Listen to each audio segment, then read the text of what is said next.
রমজান মোবারক। আশা করি সবাই খুব ভালো আছেন। আজকে আমি ক্ষীরমালাই আইসক্রিম তৈরি করেছি।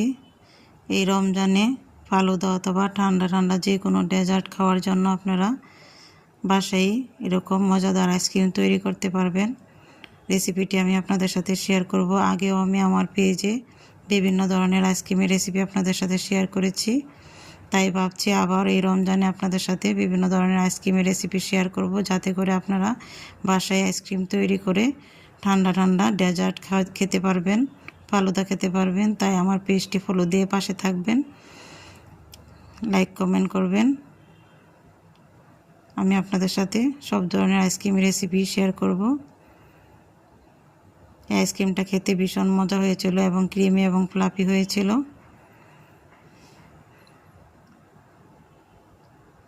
আজ এই পর্যন্তই। সবাই ভালো থাকবেন, সুস্থ থাকবেন, আমার পেজের সাথে থাকবেন। আল্লাহ হাফিজ।